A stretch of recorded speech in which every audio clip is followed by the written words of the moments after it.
Max from Wild to Home Part 4. I'm a savanna cat, tall, strong, wild in the eyes. But don't let the looks fool you. I've seen some things, I've felt some things, I've changed. I didn't always live here. I came to this home when I was 3, along with my 2-year-old sister, Annie Mal. She was small, but fierce. My other half. We did everything together, running, snuggling, chasing shadows, climbing where we weren't supposed to. We were a team. Back then, I was pure energy. Lightning in fur. I bounced off the walls, leapt from furniture, darted down halls like I was training for the feline Olympics. Annie Mal always raced me, always kept up. Mom and Spare, that's what we call Dad, welcomed us into their home like we were gold. Annie Mal was already sick when we arrived, though. Mom tried everything, meds, warm spots, vet visits, late nights holding her with reassuring whispers. Spare carried her gently. Annie Mal wasn't just my sister, she was my shadow. Where I went, she went. Where she went, I followed. But when her sickness grew worse, things changed. She slept more, played less. Her body was small, fragile in ways mine wasn't. I didn't understand it at first. I thought maybe she was just tired of racing me. But Mom and Spare, they knew. Spare had this way with her. Different than Mom, he didn't fuss or hover. He'd scoop her up gently, so careful, like she might break if he moved too fast. He'd wrap her in a blanket until she was a warm little bundle with just her whiskers sticking out. He called it the Nanarito. Mom would laugh softly, even though I saw the worry in her eyes. Annie Mal loved Nanarito. She let herself melt into Spare's chest, wrapped up tight, safe. Sometimes she'd even purr, a purr that would rattle her small, weak body, taking the strength out of her. But she wanted them to know she loved them both. I'd sit close, pretending not to watch. Savannah pride, you know.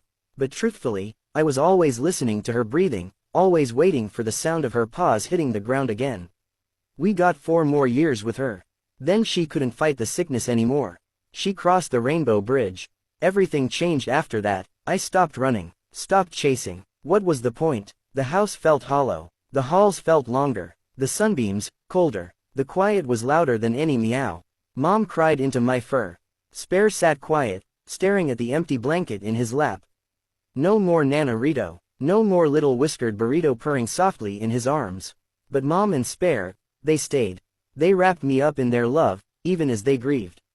I didn't get the Nanarito, too big for that, but I got something else.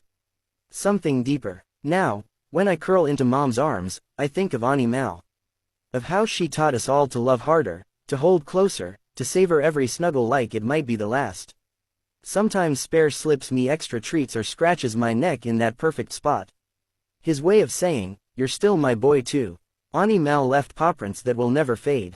But she also left something else behind. She made us a family.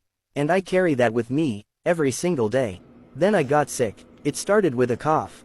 A rough, deep sound that didn't belong in a cat like me. I tried to hide it. I'm still part wild, you know, but it got worse. I saw the worry come back into Mom's eyes. We went to the vet, asthma. Now I take medicine, every day. It's awful, tastes like betrayal and betrayal again. But Mom holds me, talks to me gently, tells me I'm brave and a good boy. And I take it, for her. Because nothing, not even the worst coughing fit, not even the rainbow-shaped hole Annie Mal left behind, comes close to the comfort of snuggling with Mom. When I curl into her arms, I forget I'm sick. I forget I'm not that wild kitten anymore. I'm just Max, her boy, her heart, 9 years old, a little slower, a little softer, but filled with love that only grew deeper when the world shifted.